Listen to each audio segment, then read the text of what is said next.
Welcome to the Pacesetter Pod, where we explore and reveal the perspectives, insights, and approaches to deliver great results and growth in your agribusiness through better execution. Here's your host, the Integration Pacesetter, Joe Mosier. Welcome, Pacesetters of Agribusiness, to another episode of the Pacesetter Pod. I'm so happy you chose to spend your time with us today. In today's episode, I'm going to be talking with Nick Bancroft, President and CEO of AgroLiquid, a Michigan-based family-owned manufacturer of crop fertility products. AgroLiquid is more than 40 years old, and over those decades has evolved into a very disciplined, growth-oriented, and capital-efficient agribusiness.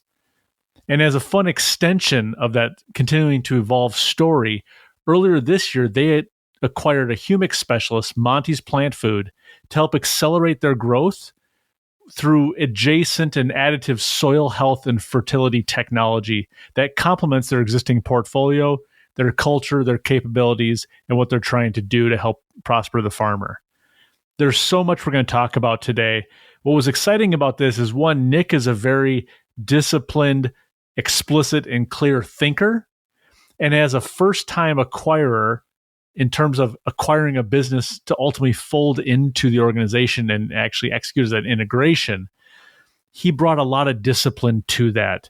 And so he's going to share a lot of things that I think are beneficial to both serial acquirers that are looking to refine their playbooks, as well as first-time acquirers that are wondering what they're going to actually get into. So Nick's going to walk us through everything from how they determined that an acquisition was the right vehicle for growth to their business, how they evaluated potential opportunities and made the calls, did the work to drum up prospects and try to identify the right partners, the importance of looking for businesses that weren't necessarily for sale. And as a build onto that, Nick's own philosophy around trying to create an organization at AgroLiquid that he never intends to sell, but that is ready for sale at any particular time, and what that means. What does it mean to be ready for sale, and why is that so important?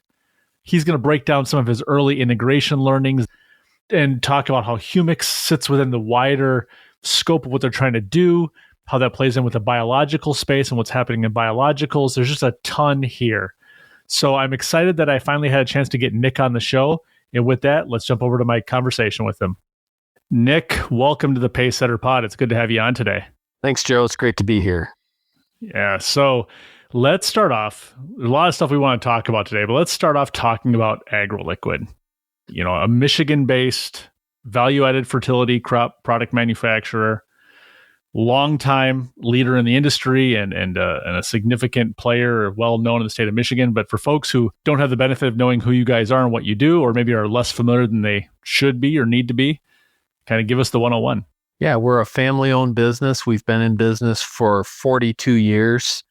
We manufacture across the United States in Michigan, Kansas, Iowa, California, North Dakota. We have a rail-to-truck facility in Billings, Montana, and are building a new plant in Lake City, Florida right now. And our mission in having a footprint like that is to be close to our customers so we can respond well to their needs in season. Our mission is to prosper the farmer, and we have had that as part of our mission, or all of our mission and our legacy throughout. We have a research facility in Michigan where we research and develop new products and new technologies for fertilizer. We do all of our own sales, marketing, product development, research, product support, and try to really get close to and be a good resource for customers ranging from direct deliveries to growers, working well with our retailers and providing a high level of service for independents, but being large enough to be able to work with cooperatives and larger retailers across the United States. So that's the short version of what AgroLiquid does. Summarizing 42 years in about 90 seconds. Oh, well done. Right. Well, and as part of, I think, a pretty exciting part of that journey and the evolution of the business is you all acquired Monty's Plant Food, which is a Louisville-based specialist company in soil health and plant nutrition technology. this was your first acquisition, not your first acquisition ever, but it's your first acquisition of its kind in terms of acquiring an entire company and then choosing to fold it into your organization operationally and commercially speaking. And I know at this point, there's still a lot of that work underway. Integration is a marathon, not a sprint. But that's a big step to choose to grow inorganically like that. And I'd like to talk a little bit about today about how that experience has played out. And so maybe let's start upstream, Nick. For a company that's grown organically over 4 decades, how did you come to the decision that an acquisition generally would be an important part of your company's growth strategy? Yeah, well, we got to the point where continuing to grow at a really fast pace was difficult. The specialty fertilizer market has matured. We have expanded our footprint across the United States, into Canada, into Mexico, and we really wanted to bring on more business, expand the technology and product offerings, and we had some discipline around how to do that. So what does that tell us about what that discipline is? The way you just tee that up, that could mean a lot of things to a lot of people. And so the process, identifying your options, evaluating potential acquisitions, presuming some patience along the way to be a disciplined buyer. But what does discipline mean for you in the M&A process? Well, patience, you're right, Joe. It was 7 years of searching to get to the first full acquisition and integration. And I'm glad it took that long because we found the right partner in Monty's Plant Food. We set out some guidelines and some intention for what we wanted to do. And the main thing was it had to fit 4 out of 5 of the following qualifications. Number 1, it had to fit one of 3 intended purposes. We wanted to enhance the technology we bring to the marketplace, expand our reach in the marketplace geographically or through additional channels, take advantage of manufacturing, distribution, and logistics synergies between entities. We have a lot of capability in manufacturing, distribution, and logistics. Number 2, like-minded individuals, especially if we weren't acquiring 100%. People that would work well with us and think similarly. Profitable enough to service debt and cash flow. 4, a capable operator who can manage areas of the business where AgroLiquid is not experienced or skilled. We expected to have new things to manage and wanted to have some capability within the company and opportunity for improved margin, volume growth, synergies, or continued expansion of AgroLiquid sales. So if it hit 4 out of 5 of those when we found the company, we moved it on to the next step. And how did you, so let me just say that's a model and a playbook of a disciplined serial acquirer, though you all hadn't done that before. And so is this your own thought process, Nick? Is this part of the family culture? Did you have external advice that helped bring that kind of a framework to it? And some examples are the idea that you wanted to have like-minded individuals, especially if it meant that you were not taking 100% ownership. So even like having the wide lens of this might be an acquisition, this might be an investment, this might be a joint venture, this might be some other sort of structure, looking at all that, but then still staying rooted in your strategy. That's a pretty robust framework. Yeah. And I'm a reader of business books. And so I kind of studied, what do people do when they're looking for an acquisition? What's important? Both on the buy and the sell side, because I think it's important to know what the seller may be thinking and what emotions and pain might be going through their mind.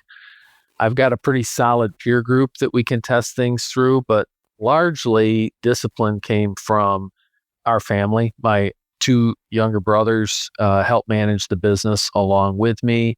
They push back. I appreciate the pushback, makes me better. And our board also, which includes a couple of outside board members, also did the same thing. Ask the questions. Where are you at? Who are you looking at? And why are you looking at those? Have to explain to someone else why that a candidate is a candidate, and you quickly refine your objectives. Yeah. Well, I think these kinds of models, especially if they're sort of a Frankenstein creature of, like you said, you're digesting a lot of external literature, you're talking to a lot of people, you're filtering it through your own strategy and the culture of your organization, your risk appetite, your objectives, et cetera. And so you create this sort of almost like a proprietary set of criterion approach, which is, I'm guessing that's kind of how this came to be. That takes some time. And it can also feel like it's slowing things down. But it almost acts like brakes, right? And brakes on a vehicle are not there to stop you. They're to allow you to go fast when you need to, right? You can safely accelerate knowing that you have functional brakes. And so I think that's the time that you invested to develop that framework and the patience along the way. Yeah, you're right, Joe. And the other thing, I guess, that helped to refine that is, I got close to the finish line with several people before we closed with Monty's. And so you get to test and kind of practice and get inside other companies a little bit, see what they look like, and test that against what you're looking for. So I think the more of those experiences you can have, the better you get at making your evaluations and making better determinations in earlier meetings with potential acquisition targets. Kind of a curiosity question here. Of these 5, so you had to meet one of 3 intended purposes, like-minded individuals, profitable enough to provide cash flow and service the debt that may come with executing an acquisition, capable operators if it's a new business that you're maybe less familiar with, and then also the opportunity to improve the business and improve margin. Was there one of those that you found was disproportionately difficult to find as you evaluated options? And conversely, was there some that more often than not showed up as like the most likely to hit, as like, we'll be able to check that box? What did you learn in terms of the distribution of positive or negative hits across those 5 characteristics? Yeah, the 3 intended purposes, it had to be one of those. So I hit that with every single one. Like-minded individuals, I like ag. We, in general, we're all salt of the earth people that think very similarly. Profitability was probably the one that was challenged, or, in the size of acquisition we were looking at, once you peeled the onion back and you looked, might not have been as much real profitability there as people thought. That was probably the one. Most of them had capable operators, and there's always opportunity to change and do things differently to create margin and growth and synergies. Yeah. And you all are, you're running on Traction EOS as part of your operating system for the business. And so I think that also probably helps you come in as a disciplined operator. And on that 5th and final category of, can we create incremental value by being a partial or whole owner of this business? I'm guessing that more often than not, no business is a finished product. Right. No business has achieved its final end state, unless it's an insolvency. That's not an end state that we want. But I'm guessing that one's probably one that you could eventually, you dig deep enough, eventually you find something you can create incremental value on. Yeah. And the EOS discipline does help, because you're always marching to objectives and you approach things thinking about, okay, what am I going to do in the next quarters to make this successful? Yeah. Which, for our listeners who don't know what EOS is or Traction, it's come up several times on this podcast, and I probably need to do an episode about it. As a total aside, Nick, I feel like it's a huge opportunity for agribusinesses, and it's woefully underrepresented in our industry. So the number of times you see small local services businesses, non-ag manufacturing businesses, even some logistics businesses, less so on the advisory side, it feels like, but it's a huge value unlock to operate your business with the kind of clarity that EOS brings. But I digress. It's not an EOS episode, so we'll have to come back to that in the future one. Yeah. So given that this was the first time that you acquired a business, and you acquired Monty's, of course, and actually with the challenge then of integrating it. And of course, let's define integration as creating some future state surviving entity, right? AgroLiquid won't be the same on the back end of it. Monty's won't be the same on the back end of it. Integration exists along the spectrum. You could have highly integrated top to bottom, soup to nuts. You could have some where it's just a back office integration. Marketing and go to market's a whole different challenge. But So you knew you wanted to integrate this in some way. What did you learn, or what have you learned so far in that process of integration? And specifically, what maybe surprised you about where it put demands and pressure on your business, or where things went a lot smoother than you would have expected, particularly as a first-time acquirer in this way again? Yeah. I mean, I'll start out by saying our team performed very well. We didn't miss anything. The business, the customers didn't see a lapse or a gap in our ability to serve them. I think that one of the lessons for me was to not underestimate the effort required and be patient if you want to preserve the value of both organizations. In our case, it'd be easy to make hasty decisions and alienate customers, alienate parts of the market. So that's been a clear lesson. Closing day is not the end of the effort. There's a lot of things that go on behind the scenes, really probably with the owners of the company. And you look at closing day and think, oh, whew, we got that part of the job done. Well, you did, but there's still a mountain to climb in front of you. Yeah. You're at base camp, right? Right. Enjoy the PR and the closing process. There's a brief moment of excitement amongst your employees and maybe into the industry a little bit, and people have questions, and that's kind of fun. In hindsight, it lasts about 5 minutes, and then the news cycle has moved on. The depth of your bench becomes visible. Going in with a little extra capacity would be nice. We manage our business pretty lean, so we don't always have a lot of excess capacity. And I think in ag, that's probably not that uncommon, especially in, privately held, small or mid-size businesses. We don't keep a lot of extra folks around that aren't producing some kind of result. Those were probably the biggest things that stand out to me 3-4 months in here. Yeah, well, you made it through the first 90 days. Your people are getting paid. Customers get responses to phone calls and emails. You can manufacture product. You can ship product. You can build product. I mean, those are things not to be taken for granted at this stage. A couple of thoughts here. I mean, one, it is said all the time, but you honestly can't say it too much. The idea that closing day is not the end. It's the end of the beginning. And if you've now secured the transaction, yes, you've done a lot of really important and irreplaceable work in terms of negotiating and deal structuring and diligence and all the legal requirements around it. But if you stop there, or if you coast for too long on the high of having signed the documents and been handed over the keys, you frankly put a lot of value at risk. So that's absolutely true. This idea of enjoy the PR, enjoy the day with the announcements and all that, that's fantastic. It's true.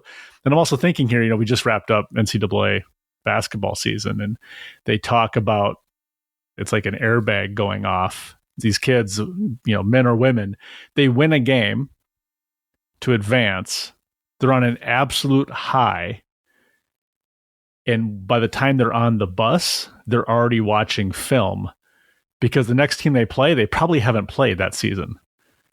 Right. And so there's this blowback effect of, this you want to celebrate this amazing milestone, and it's worthy of celebrating. But my God, if you stop there, you're going to get caught up. And that's a tough emotional roller coaster for leadership, for the team, for management. And so, did you realize that in the moment, that there was all like day one was still around the corner, or did that sort of hit you in the face the next day when you went to the office? Yeah, I think we set some decent expectations for people, and they knew in general what was in front of them to get accomplished. And we've got a really engaged group of people that works for us, and they dug in and got it done. But I think you're right in your analogy. You walk up to somebody and you say, "Hey, really appreciate the work you've been doing to get us over the finish line here." And they're like, yeah, thanks. Can I go back to work now? Because I got to get this done. And, but they were, in a lot of cases, we were all trying to meet objectives for our new teammates. We're now all part of one larger organization. and we're all looking out for each other in that way. Yeah. Let's I want to take it back. Something I was thinking about from earlier that you talked about is in the idea of deeply understanding in your current business, and whether it's investments in the peer group that you have access to run your ideas past, the operating system that you've chosen to invest in and how you run your organization, the board, which is both family, former management of the organization, as well as outside directors that provide rich perspective. That's all creating value within the organization as it exists today. And you told me not too long ago, you made a comment, and this is not verbatim, but directionally correct. You said, I have a business that I never intend to sell, but I want it to be a business that's ready to sell at all times. So I don't want to speculate, but what did you mean by that? And how does that maybe change the way that you run the company and look for these opportunities internally and externally? I think the businesses that are ready for sale are well organized, they're profitable, and they're doing all of the right things to create information that would make a new owner look at the business as an excellent opportunity. So I'm continually looking at, okay, what do we need to do? How do we need to communicate? How can we build a better group of employees, a better process, so that if somebody ever came and peeked under our hood, they'd say, hey, that's something I would like in my portfolio of business, or something I'd like to acquire. And, even through the process of looking at, okay, how would I acquire someone and make them interested in being part of our business, looking at both sides of the transaction helps you say, oh, maybe I need to get a little sharper on my cash flow. Maybe there's something that I'm not doing there. Maybe my sales message needs a little clarity at this point, or my sales process, or the marketing work that I do. Do we really know where we're going long term, or are we just responding from a communication standpoint? And each of those things you can improve makes your business potentially more valuable to someone who would want to acquire it. But those same things make everything work better, make people understand what you're doing, increase efficiency, and ultimately make you more profitable.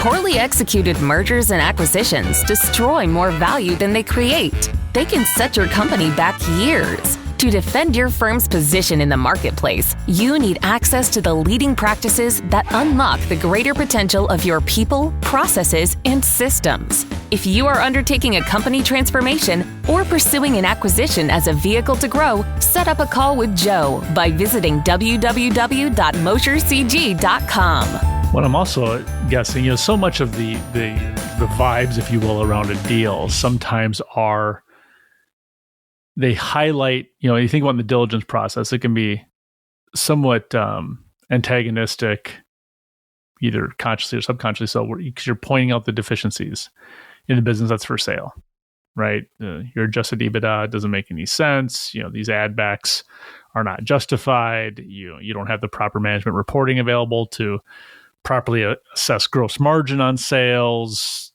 Maybe you don't know profitability by product line. There's a thousand different things that can come up. And a lot of it can be very skewed towards convincing the seller that their business needs to be discounted. And, that creates some negative outcomes. I feel like in the culture and the nature of the conversations. Coming to the table as a very disciplined operator, and to your point, being profitable, having good processes in place, being disciplined, being an opportunity-rich business because you can capture growth opportunities that present themselves, that also would, I would presume, make you a more attractive suitor, right? Companies that are up for sale, it is, especially in our industry, that's a highly personal decision to exit the organization. And we talk so much about I want to make sure that my employees are taken care of. I want to make sure that my customers continue to get the service that they've come to expect from this business that has my grandfather's name on it. I want to make sure that our legacy is preserved. I want to make sure that this service area doesn't atrophy. There's a lot of adjacent businesses that rely upon us having a thriving business. And if you come in as an attractive suitor that I would also imagine creates a little bit of stickiness and ability to help get the deal done through that negotiation process. It does. And I like to think that if both sides of the transaction are equally uncomfortable on closing day, we probably found the right place, right? But you're right, Joe. There's a lot that goes into, a desire to preserve the legacy that the acquired company has and take care of the people. And, in our case and in others I've looked at, you've been able to sit down and say, hey, there's a path forward for your people, for what you've been doing. Here's some things we could change. But if you're changing the right things, it's good for everybody. Yeah. And coming to the table with a clear-eyed sense of who you are and how you operate, I think it also allows you to more credibly tell that story, because everyone's going to come in and say, this acquisition's good for you because it's going to provide opportunities that's not currently available to you, to the employees of the selling organization. But being able to articulate that with a clear vision for the future, a pre-existing strategy for growth, demonstrable financial and operational results. Some folks, there are going to be flight risks, yes or yes. But for the balance, that helps to justify the story that everyone's going to tell anyways.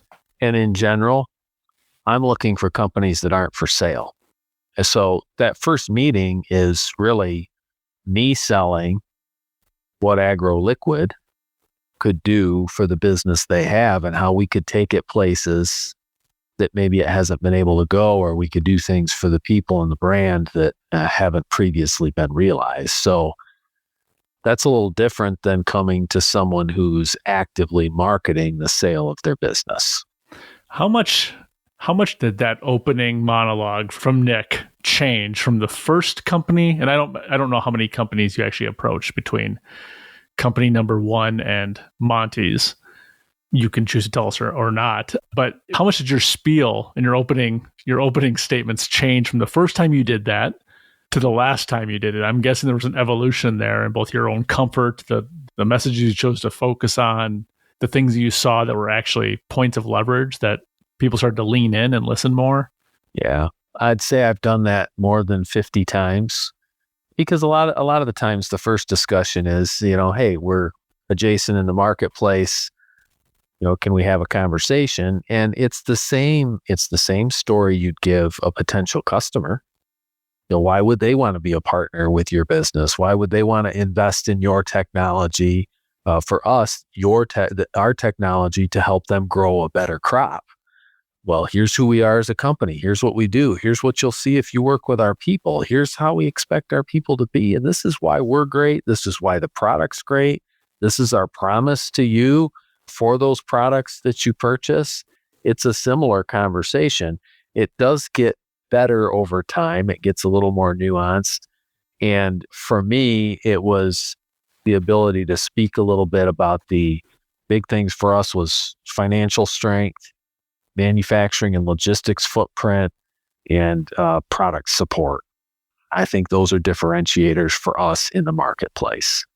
And so for the folks that are listening here that maybe are like you 5 years ago, and maybe they're just starting this journey, or they haven't started it yet, or they're running up against a lot of brick walls.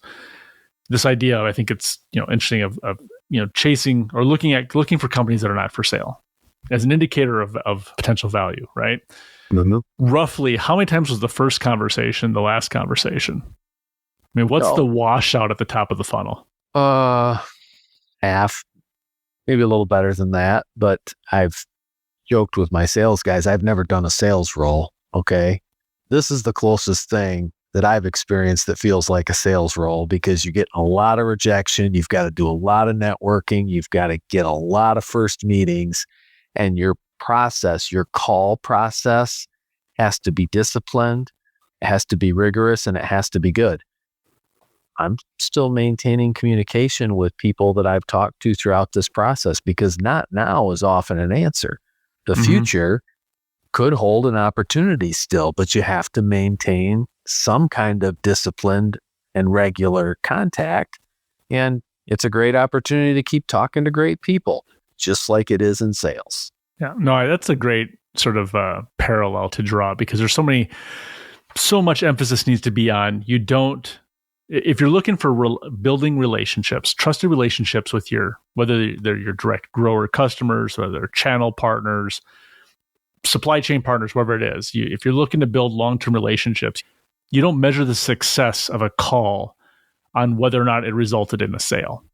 Now that's a grand slam, and that's great when it does. But you also think, okay, did I move the relationship forward? Yeah. Did I learn something about them that is of value and interest to us? Did I learn something about how we can tell our story differently? It's a multifactorial way of looking at what was the value of that particular call. And if that 50% washout, those are coin flip odds, whether or not you'll get to a second call.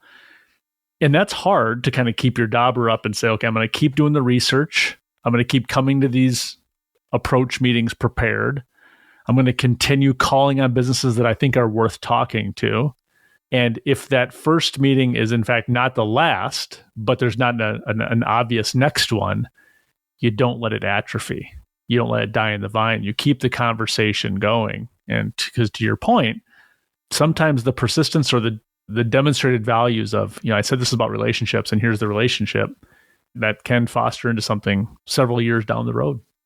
Yeah. Or something you didn't expect. It might not be an opportunity to acquire, but it might be a different opportunity to work together. Exactly. Or you talk to people who would like to represent your product, but nobody's ever talked to them before. And there's a lot of opportunities that can come from those conversations. So a hypothetical acquisition target later becomes a potential channel partner, or someone that's distributing your product in a geography that you don't currently serve. Right. Interesting. So let's shift gears here a little bit. I do think it'd be good to talk for a moment about Monty's. And I think generally around what you saw about their business, their technology, their services and products that fit into AgroLiquid's strategy, which obviously you had a very wide lens. You're in a mature market, and you were ready and willing to work with partners who were going to extend and expand the scope of what you were doing. But what can you share about Monty's and the Humics technology specifically that helped you and the leadership team and the board say this is an avenue that we're justified in investing in and working on? I'd say first, good culture, good people fit. Part of our objective was to be able to have more good people working with us, and they most certainly checked that box. From a product standpoint, they go to market with a similar message as we do about, environmental stewardship, utilization of nutrients, enhanced efficiency of the applications that we make. But their product line is a bit different than ours. And that gives us some opportunity to look at, okay, what things do they have that AgroLiquid doesn't? What does AgroLiquid have that they don't? And how can we enhance that mission to prosper the farmer by bringing new technologies together that with companies selling a brand like each of us did, we weren't promoting each other previously in the marketplace. Both companies do research. We have different ways we do that. And so you bring that together and bring an expanded innovation team, an expanded set of people with great ideas. Our geographies are different.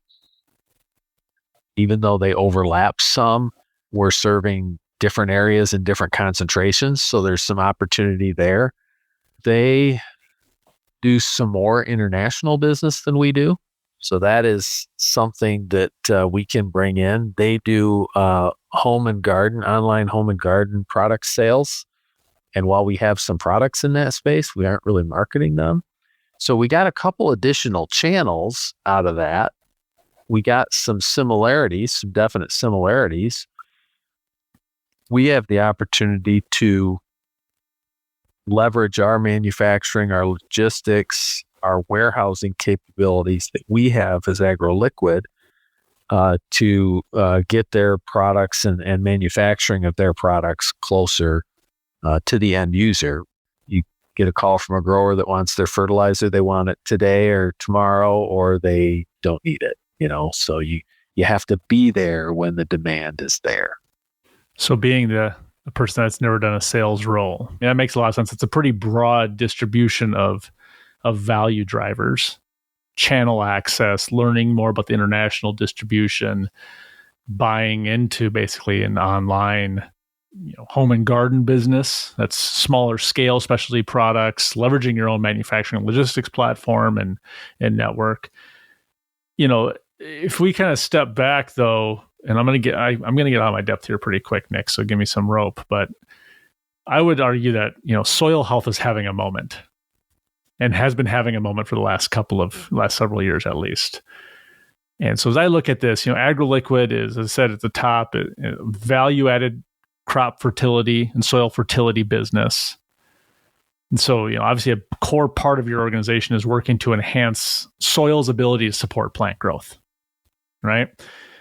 And this addition of the Monty's and their proprietary technology around Humics is obviously an extension of that same mission, as you just said, because they're, through Humics, they're leveraging the naturally occurring decomposition and organic matter in the soil. So things that improve structure and water retention and microbial activity, et cetera.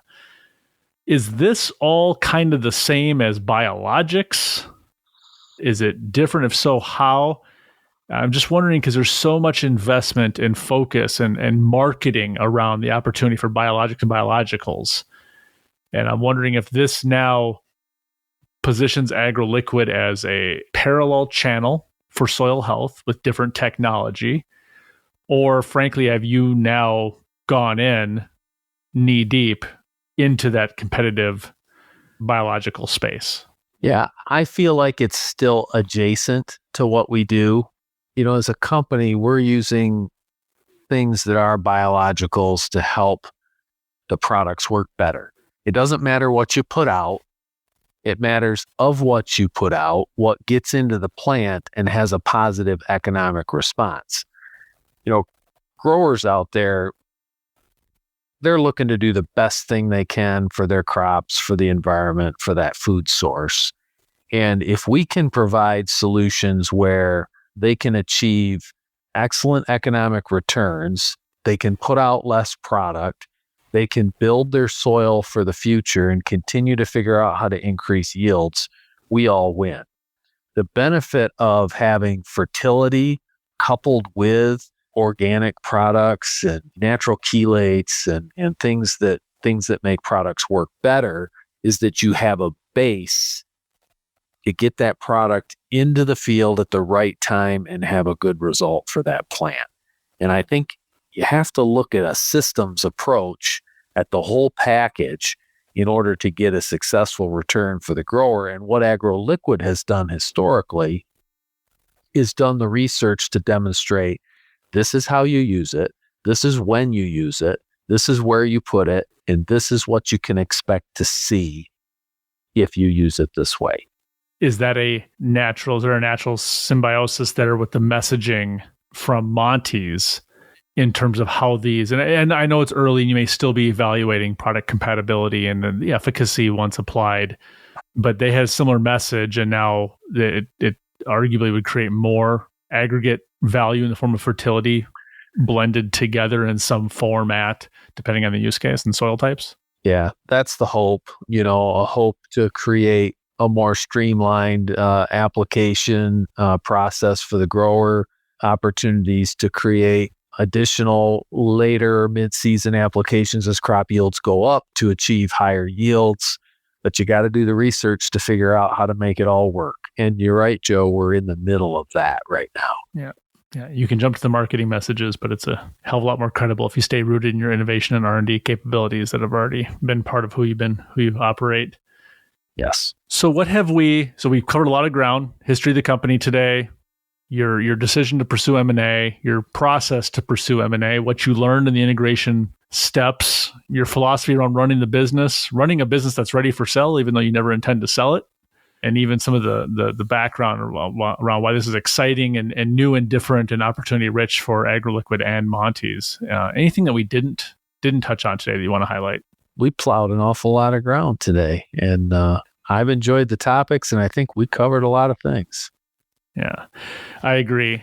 Again, I want to highlight for our listeners, the M&A journey can start with an opportunistic, known, friendly competitor that comes up for sale. And that can work out great. That can be a nice toe in the water of saying we're going to buy a meaningfully similar competitor in adjacent geography, serving the same types of producers and growers and customers, selling seemingly similar, meaningfully similar products. And that opportunistic play can be a great start.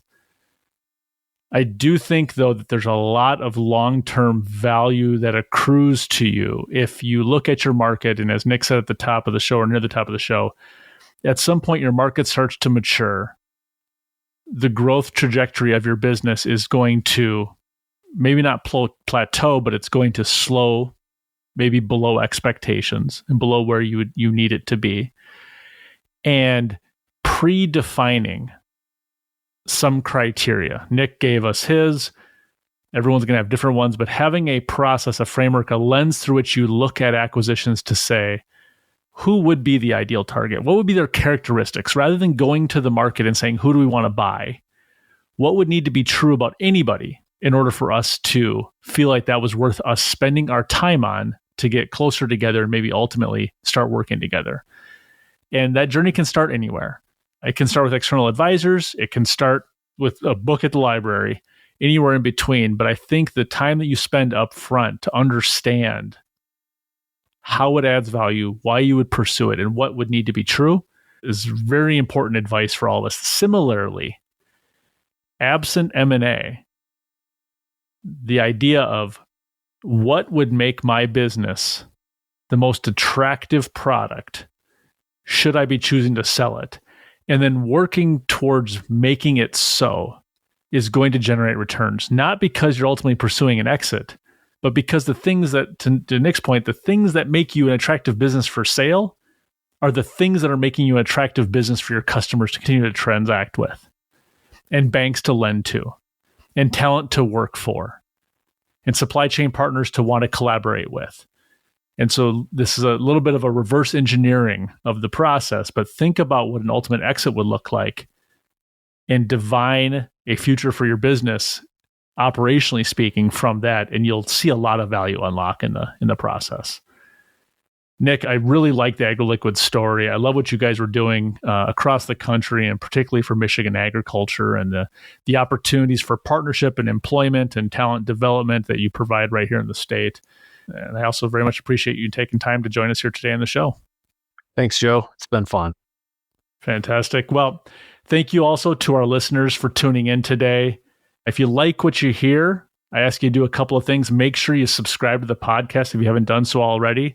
But even more importantly, if there's somebody else out there in agribusiness that you think could benefit from the story of AgroLiquid, could benefit from this conversation or the kinds of conversations we have on this show, please share the podcast with them. We want to be creating better, deeper conversations that elevate thinking around strategy execution. And if there's somebody you can think of that would benefit from this kind of conversation and content, getting this to them is one of the best things we can do to help support and prosper our industry. Thank you as always for tuning in today. We look forward to having you join us next time right here on the Pacesetter Pod. This is thepodcastfactory.com.